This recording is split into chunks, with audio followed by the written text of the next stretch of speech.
Eu queria compartilhar com vocês uma palavra que está no meu coração, começando pelo texto de Hebreus capítulo 12, essa epístola aos Hebreus, capítulo 12, nós vamos ler alguns versículos, posteriormente nós vamos ler também primeira carta de Paulo aos Coríntios e também Filipenses. Hoje é Santa Ceia, a ceia não é minha, não é da igreja quadrangular, a ceia é do Senhor, né? E por isso você deve examinar-se a si mesmo e deixar o Espírito Santo te sondar. É Ele que nos convence dos nossos pecados, das nossas falhas, é Ele que nos leva à verdadeira confissão. Pecado confessado e abandonado é pecado perdoado. Então basta você fazer isso e crer de coração, e o sangue de Jesus te purifica de todo pecado. Hebreus capítulo 12, verso 1 em diante, diz assim: portanto também nós, visto que temos a rodear-nos tão grande nuvem de testemunhas, desembaraçando-nos de todo peso e do pecado que tenazmente nos assedia, corramos com perseverança a carreira que nos está proposta, olhando firmemente para o autor e consumador da fé, Jesus, o qual, em troca da alegria que lhe estava proposta, suportou a cruz, não fazendo caso da ignominia, e está assentado à destra do trono de Deus. Considerai, pois, atentamente aquele que suportou tamanha oposição dos pecadores contra si mesmo, para que não vos fadigueis desmaiando em vossa alma. 1 Coríntios capítulo 9, quero que você leia comigo alguns versículos, a partir do versículo 24. A palavra de Deus diz algo aqui interessante: não sabeis vós que os que correm no estádio, todos na verdade correm, mas um só leva o prêmio? Correi de tal maneira que o alcanceis. Todo atleta em tudo se domina, e aqueles para alcançar uma coroa corruptível, nós, porém, a incorruptível. Assim como também eu, não sem meta, assim luto, não como deferindo golpes ao ar ou no ar, mas esmurro o meu corpo e o reduzo à escravidão, para que, tendo pregado a outros, não venha eu mesmo a ser desqualificado. Filipenses capítulo 3. Louvado seja o nome do Senhor pelo privilégio que Ele nos dá de estarmos aqui nessa noite. Filipenses capítulo 3, verso 12. O apóstolo São Paulo está escrevendo à igreja de Filipos, dizendo: não que eu tenha já recebido ou tenha já obtido a perfeição, mas prossigo para conquistar aquilo para que também fui conquistado por Cristo Jesus. Irmãos, quanto a mim, não julgo havê-lo alcançado, mas uma coisa faço, esquecendo-me das coisas que para trás ficam e avançando para aquelas que estão diante de mim, prossigo para o alvo, para o prêmio da soberana vocação de Deus em Cristo Jesus. Diga aleluia. Vamos orar, irmãos. Pai querido e santo, queremos te agradecer por este dia, pela semana que passou, pelas vitórias, pela tua presença, pela nossa salvação, pela nossa consciência que o Senhor nos deu de entender o plano da salvação para cada um de nós.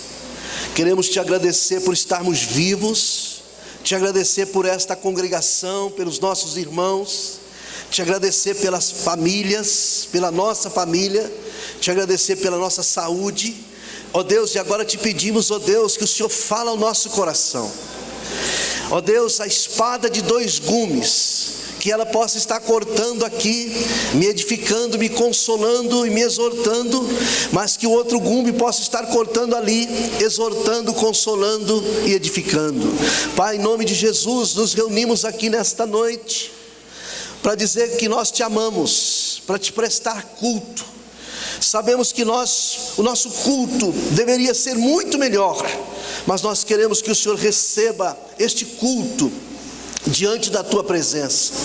Receba este culto, Senhor, como uma ação de graça que parte do nosso coração, da nossa vida, e que o Senhor possa falar no nosso coração hoje, de uma maneira que nós possamos, ó Deus, dar lugar, porque eu sei que o teu Espírito é Espírito da luz, ele não é Espírito de confusão, ele vai falar de maneira que nós vamos entender, e vamos sair daqui melhores que quando entramos, porque estamos aqui em nome do Senhor Jesus. Você pode dizer comigo amém? Amém. Glória a Deus. Pode sentar aí no seu lugar. Antes de entrar aqui nesses 3 textos, eu pretendo ser breve para a gente tomar ceia. Eu quero dizer para você que hoje de manhã falei sobre isso, na quinta-feira também falei sobre isso. Não existe cristianismo sem preço. O cristianismo só tem sentido se nós pagarmos o preço de ser um cristão real e verdadeiro. Hoje nós temos pelo mundo afora, estava até olhando agora há pouco essas uvas aqui em cima do altar, né? As uvas aparentemente muito bonitas, mas isso aqui é falso, né, irmãos? Esses pães, olha que pão bonito, né? Mas também é falso. Nunca vivemos uma época cujas pessoas apresentam aquilo que não são. Nunca vivemos igrejas cheias de gente vazia de conteúdo, porque nós muitas vezes nós temos estado com o nosso foco errado, e por isso a nossa vida não brilha como deveria brilhar. Eu amo esses textos que Paulo fala que a nossa vida com Cristo é uma proposta que Deus nos fez. Deus não impõe, Deus expõe, Deus faz uma proposta. Se você aceita essa proposta e você então começa a se espelhar em Jesus Cristo, não há nada na face dessa terra que te escandaliza, não há nada na face dessa terra que te faz esmorecer. Nesses 36 anos, vai fazer 37, que eu ando com Jesus, e eu não tenho medo de dizer o que eu vou dizer aqui agora. Está para nascer aquilo que vem me deixar esmorecido ou abalado quanto ao meu amor que eu tenho por Jesus Cristo. Nesses anos todos eu tenho vivido batalhas travadas na minha família, na minha casa, na minha igreja, no meu ministério, em todos os sentidos que você possa pensar. Mas em todas estas coisas Deus tem nos feito mais do que vencedores. E nessa noite eu queria chamar a sua atenção para esses 3 textos que nós lemos. Começamos com Hebreus capítulo 12, quando o autor dessa carta está nos dizendo que nós não podemos deixar com que a vida terrenal nos embarace.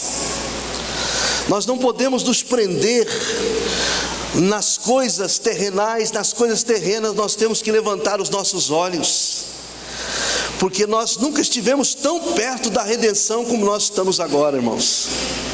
Quando eu estou assistindo às vezes a televisão, vendo esse último terremoto que teve agora na terra da idolatria, foi terrível, muita gente, mais de 200 pessoas morreram e muitas ficaram desabrigadas. E a gente fica olhando os sinais que estão se cumprindo. Há 2 sinais que eu considero os 2 últimos sinais que é o sinal da violência exagerada. Cada dia que passa antigamente nós morávamos aqui em Goiânia, e nós nos gabávamos que essa cidade era uma cidade pacata, né? A gente ficava vendo a violência nas grandes metrópoles como Rio de Janeiro, São Paulo, Belo Horizonte, e nós ficávamos daqui pensando, nossa cidade, a gente pode ficar lá na rua, a gente pode ficar no alpendre da casa, é uma cidade pacata, uma cidade gostosa. E hoje ela está entre as 10 capitais mais violentas do país. A violência tem tomado conta de uma forma assim terrível. Eu vi um noticiário agora que me cortou o coração. E por isso que é interessante, nessa pequena encenação que as meninas fizeram aqui, que nós devemos nos desprender de tudo para nós pregarmos o Evangelho. Mas não pregarmos o Evangelho só com folheto, não só com palavras, mas pregar com a nossa vida. O povo brasileiro, de um certo modo, quase todos eles, esses mais de 200 milhões de pessoas que vivem aqui no Brasil, de uma maneira ou de outra já ouviram o Evangelho, de uma maneira ou de outra já foram evangelizados. Esse povo, eles estão precisando de ser inspirados a amar a Jesus.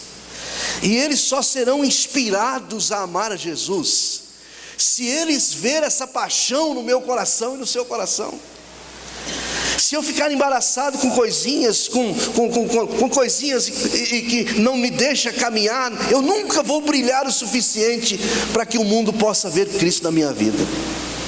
Estava vendo um noticiário esses dias, não sei se você viu, um pai de família, um sujeito aparentemente equilibrado, situação razoável, matou a esposa esfaqueada, colocou o cadáver dela lá na cama, pegou os 2 filhos, um de 6 anos e de 11 parece, jogou, se não me engano, do 18º andar e depois pulou.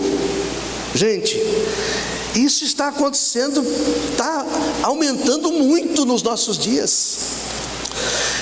De primeira a gente via falar uma coisa dessa, a gente ficava chocado, ficava estarrecido. Hoje acontece no prédio que a gente mora às vezes. E eu fico olhando assim para a nossa igreja, olhando para a igreja evangélica de um modo geral, e eu vejo a palavra de Deus que diz que o Senhor está aguardando que eu e você possamos trazer a cura para essa terra. Se o meu povo, que se chama pelo meu nome, se humilhar e orar e buscar a minha face, se converter dos seus maus caminhos, então eu virei dos céus, perdoarei os seus pecados, sararei a terra. Eu fico pensando, meu Deus, o que nós temos feito? Onde está o nosso foco para que nós possamos fazer alguma coisa para sarar essa terra? Quem é que nós estamos copiando? Será que nós estamos embaraçando com escândalo A, escândalo B, com coisinhas aqui, coisinhas ali? Ou será que os nossos olhos estão postos sobre aquele que, embora viveu, nasceu e morreu num tempo de corrupção, num tempo de violência, num tempo terrível, mas ele morreu, deu a sua vida na cruz para salvar a humanidade? E eu penso, o que nós temos feito, irmãos?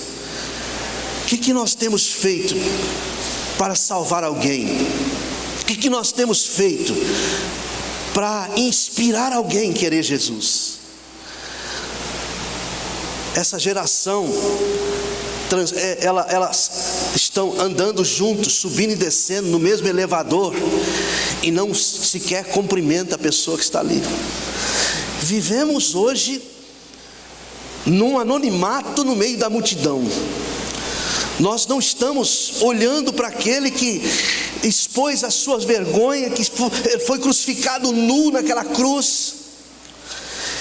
Ele não tinha pecado, não tinha nada. Por isso que o escritor da carta aos Hebreus disse assim: olha, desembaraçam, nós precisamos desembaraçar, porque nós temos uma nuvem de testemunho ao nosso redor, e nós temos o pecado que nos assedia, mas que possamos correr essa carreira, que possamos praticar e cumprir esse propósito, olhando para aquele que é o autor e consumador da nossa fé, Jesus. Levanta aí o currículo de Jesus, dá uma olhada no que ele fez, e eu pergunto: o que você tem feito para alcançar alguém? Que resposta você tem dado ao amor que Jesus tem te amado? Você mal consegue olhar para o seu umbigo. Você quer produzir mais para viver melhor ainda. Você tem projetos, mas a primeira pessoa que encabeça os seus projetos é você. Mas não se assuste, porque eu penso, meu irmão e minha irmã, que esta geração que está sentada aqui, eu tenho 58 anos de idade, eu penso que eu vou passar também por isto. Essa geração é a que vai experimentar o arrebatamento da igreja. Aí você fala assim: pastor, então quer dizer que eu vou cruzar meus braços, vou ficar só na igreja? Eu não estou dizendo isso. Eu estou dizendo para você focar. Eu quero ser um discípulo de Jesus. Eu não quero ser cristão agora, virou moda, irmãos. Todo mundo agora tem mania de dizer que é cristão. Todo mundo agora tem mania. Você não deve ser. Você procurar na Bíblia, você vai encontrar uma ou duas vezes que o povo é chamado de cristão. Você não vai ver mais. Mas você vai encontrar N vezes Jesus dizendo que nós deveríamos ser seus discípulos. Discípulo é aquele que segue, discípulo é aquele que imita, discípulo é aquele que está acompanhando e fazendo o que o mestre fez. Aqui está escrito na palavra do Senhor que nós devemos copiar dele, que é o autor e consumador da nossa fé, que ele venceu. E o que fez? O que motivou Jesus a ir para aquela cruz? Ele foi para aquela cruz por causa da alegria que lhe estava proposta. Olhe para mim aqui, irmãos. Às vezes eu fico olhando assim, o quanto a igreja de hoje é rasa, o quanto os irmãozinhos não conhecem Bíblia, o quanto os irmãozinhos estão vivendo numa euforia da sua própria emoção, na sua própria vida emocional. E eu percebo muitas vezes que eles não têm aquele propósito definido de enfrentar, ainda que seja a morte nessa terra, para alcançar a alegria que nos está proposta. Eu penso que alguns nem acreditam na volta de Jesus. Alguns nem conhecem o endereço na Bíblia da Nova Jerusalém que está construída, prontinha, nos esperando. Alguém não sabe do que é viver eternamente na presença de Deus. Alguém não sabe o que é ter um corpo incorruptível, sem doença, sem nenhuma corrupção, ao lado do Senhor Jesus por todo sempre, e muitas vezes embaraçado nas coisinhas terrenais, nas coisinhas, mentem, vivem uma vida falsa, vivem uma vida mascarada, porque elas não estão tendo uma visão daquilo que foi proposto, da alegria que nos está proposta. Eu gosto muito de uma palavra de um autor que disse que o céu pode pagar todo o prejuízo que você possa ter para alcançá-lo, mas uma coisa que ele nunca pode pagar é o preço de tirá-la você lá do inferno. Tudo que você gastar aqui para manter-se no caminho do céu, ainda que seja a sua vida terrenal, como nossos irmãos estão morrendo em todos os lugares, pessoas nessa perseguição que é o segundo sinal. O primeiro sinal é a violência, o segundo sinal é essa perseguição. Está morrendo muito mais, está tendo muito mais mártir agora do que nos dias da igreja primitiva. Nos dias da igreja primitiva nós tivemos alguns mártires, algumas pessoas. Hoje está morrendo muito mais, mas nós vivemos num país onde não morre ninguém por fé. Ninguém ainda teve algum problema relativo ao pecado para defender-se da santidade, a chegar-se a derramar sangue e a morrer pela fé. Não, nós vivemos num país livre. Eu vou a qualquer igreja que eu quiser, eu não preciso ter compromisso com nenhuma, eu posso ir em todas e no mesmo tempo ter compromisso com nenhuma. Eu posso ser uma pessoa que faça o que eu quero e o que eu bem quero numa igreja. Mas eu queria dizer para você nessa noite, meu irmão, eu penso que Deus está olhando para nós, essa geração, e Deus espera muito mais da gente relativamente a gente imitar o Filho dele. Você que está aqui nessa noite, você que é um empresário, microempresário, Deus espera que você seja um missionário, um discípulo disfarçado em empresário, seja uma discípula disfarçada em secretária, seja alguém que mostre Jesus para as pessoas onde você está. Glória a Deus. Essa semana, uma pessoa que eu amo muito, um amigo que está aí tentando voltar para a casa do Senhor, estava desviado há muito tempo, ele me ligou essa semana. Aquele homem, ele amou o presente século, de certa forma, deixou a sua família verdadeira por causa de uma outra família, fazendo um triângulo amoroso, criou uma outra família que não deu certo, e agora está doente, sem lar, sem vida. E ele estava dizendo para mim esses dias para trás: pastor, o que eu faço? Eu falei: o que você faz? Só Jesus, você tem que mergulhar nos braços de Jesus, que um dia você o abandonou.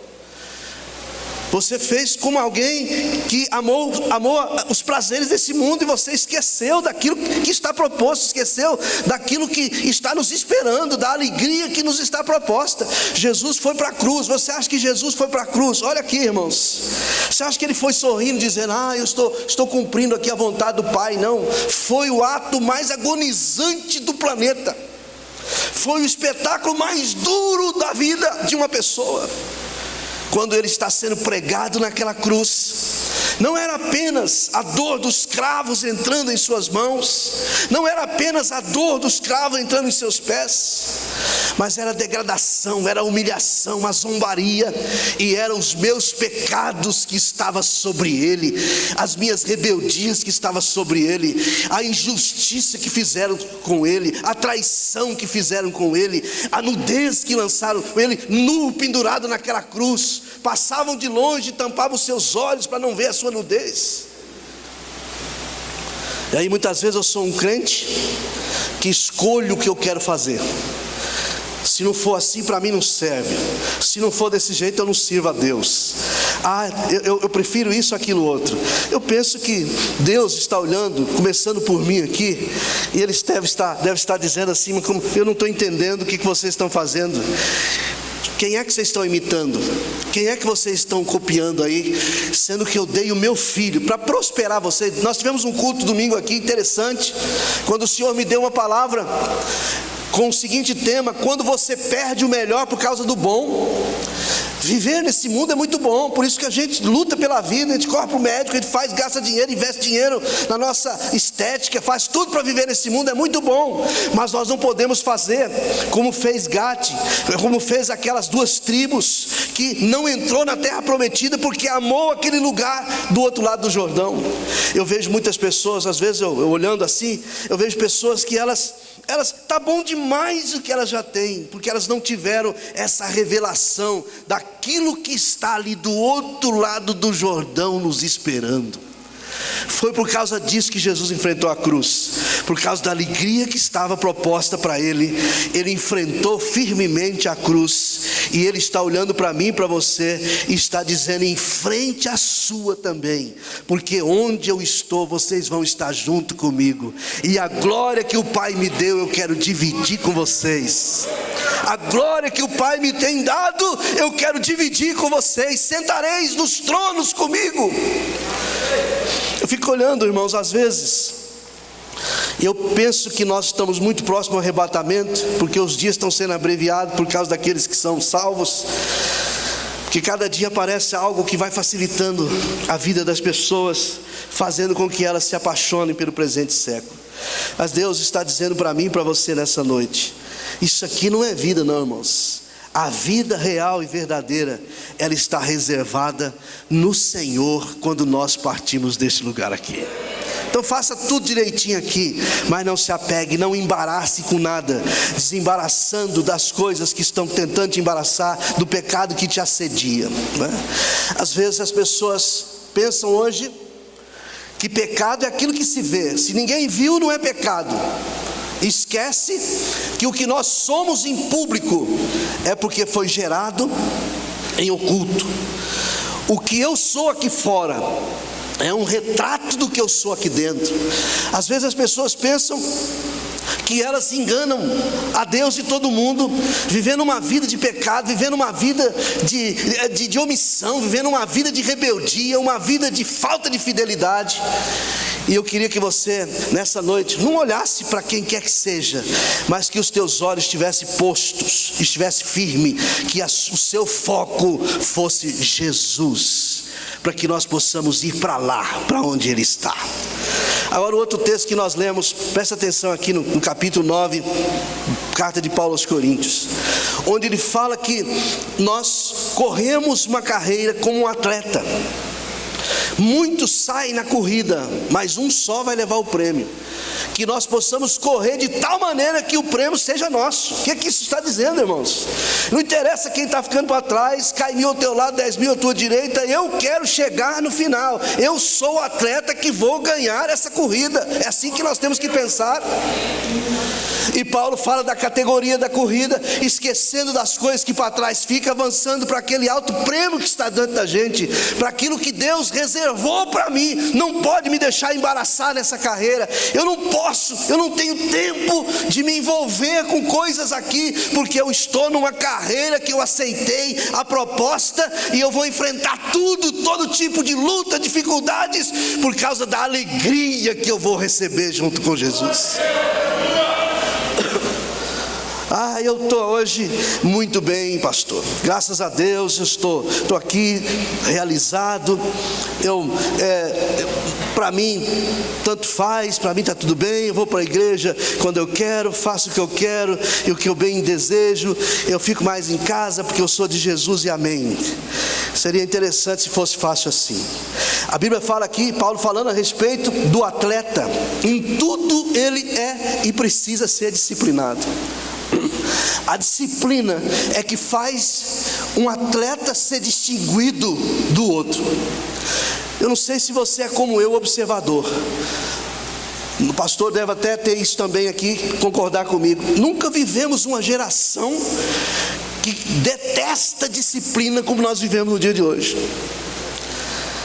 Se você fala um pouquinho mais alto com uma pessoa, já é o suficiente para ela mostrar o que está dentro dela. E não tem 20% de vitória na vida. A família está desfacelada, as finanças desfaceladas, tudo lascado, porque não é treinado pela disciplina que Deus aplica. A disciplina, quando ela é aplicada, ela tem gosto amargo, mas depois é que ela vai gerar o sabor gostoso que nós precisamos ter.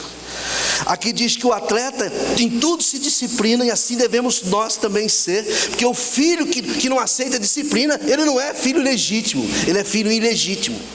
Cada um de nós que estamos aqui, eu fico assim pensando, nesses 33 anos que eu sou pastor, que prega a palavra de Deus, eu fico olhando algumas pessoas, eu fico assim, queixo caído, quando a gente cobra de uma pessoa fidelidade, ela fica brava com a gente, ela fica nervosa, manda recado mal criado, porque ela está achando que a gente quer o dinheiro dele, está achando que a gente quer é pegar o dinheiro que eles têm. Elas não pedem para que Deus mostre o nosso coração para elas. Elas não pedem para Deus mostrar o verdadeiro. Se eu quisesse dinheiro, eu era um itinerante. Eu posso escolher umas mensagens chocantes, pregar nas igrejas do Brasil, e cada uma delas que eu vou, faço como alguns, pego 10 mil, 5 mil, 20 mil, daqui a pouco estou rico. Mas eu não quero. Eu sou pastor de uma igreja local, eu sou pastor para velar de almas, eu sou devedor de vocês diante do Senhor, então eu tenho que vos corrigir. Se você é um crente relaxado, eu tenho que falar na sua cara, está errado, e você precisa me ouvir, porque disso depende o seu crescimento, porque você é filho e você tem que ser disciplinado para você crescer. Mas muitas pessoas, eu tenho conversado às vezes com a minha esposa, tem pessoas que são capazes de nos enfrentar. Tem pessoas, a gente não fala isso aqui para ninguém, mas tem pessoas que ela nos enfrenta. Quem você pensa que é para me corrigir dessa maneira? Quem você pensa que é para fazer tal coisa ser assim? São pessoas rasas, pessoas que não têm Bíblia, não conhecem nada, não sabem nada, não ouve as duas partes, não aceita a disciplina do Senhor, por isso estão pequenos e vai continuar pequeno, enquanto não aceitar a disciplina que o Senhor manda de cima para que a gente cresça. Pastor, mas o que o senhor está dizendo? O senhor está nos amaldiçoando? Absolutamente. Você acha que Jesus morreria na cruz? Deus enviaria seu Filho unigênito para nos fazer próspero e rebeldes nessa terra? Você acha que é só para isso que Jesus morreu? Não. Deus tem um projeto muito maior. O investimento de Deus, o investimento do Senhor ao enviar Jesus nessa terra, e a esperança que Ele tem é que eu e você, cada dia, me torne mais parecido com Jesus. para que eu possa dizer: não sou mais eu que vivo, mas Cristo vive em mim. Onde quer que eu esteja, que minha luz possa brilhar de tal forma que alguém veja Deus na minha vida. Há pessoas às vezes que me ligam e perguntam assim: fulano é da sua igreja? Eu fico com medo de falar que é, porque eu sei que é problema. Outro dia alguém ligou e falou assim: tem um rapaz querendo matar um monte de gente aqui, ele é da sua igreja? Como é que é o nome? Eu acho que é, vou dar uma olhada aqui no hall mesmo, para me ver se é. Terrível, irmãos. Pastor, você não sabe a dor que um pastor sente quando ele vê que tem pessoas que não crescem, não desenvolvem, não vão para frente, porque está apegado em coisinhas, não está administrando os mimimi do dia a dia, não está administrando os aborrecimentos. E eu quero que nessa noite você levanta a sua cabeça no conselho de Paulo, esquecendo das coisas que para trás fica, olhando para aquilo que está diante de você, que é o prêmio maior, que é a soberana vocação, é aquilo que Jesus veio para te levar para lá. Ele não veio só para te abençoar aqui, ele veio porque ele quer morar com você eternamente, e você precisa aceitar isso e caminhar dessa forma, de maneira poderosa, olhando para ele. Eu olho para Jesus, o autor e consumador da minha fé. Já fui traído por colega de trabalho, já fui menosprezado por pessoas amigas, mas Jesus nunca me decepcionou. Nunca. Toda vez que eu precisei de Jesus, Ele sempre esteve ao meu lado e sempre está ao meu lado.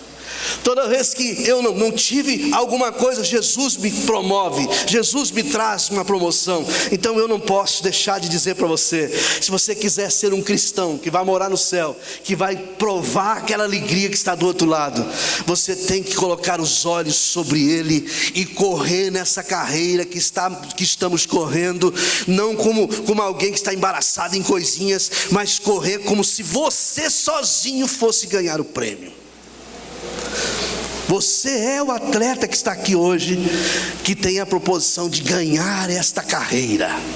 Quantos podem dizer amém comigo? Fica de pé no seu lugar, eu quero orar por você. Todos os domingos, às 9 horas, a igreja se reúne para estudar a palavra de Deus. Jesus disse que se o grão de trigo que cair na terra não morrer, ele fica só. Mas se ele morrer, ele produz muitos outros. O que significa isso? Nós fomos salvos, nós fomos remidos, nós somos alimentados pelo sacrifício de Jesus. No prédio da Igreja Quadrangular, na Rua das Margaridas, número 317, Parque Oeste Industrial. Telefone 3296-2073.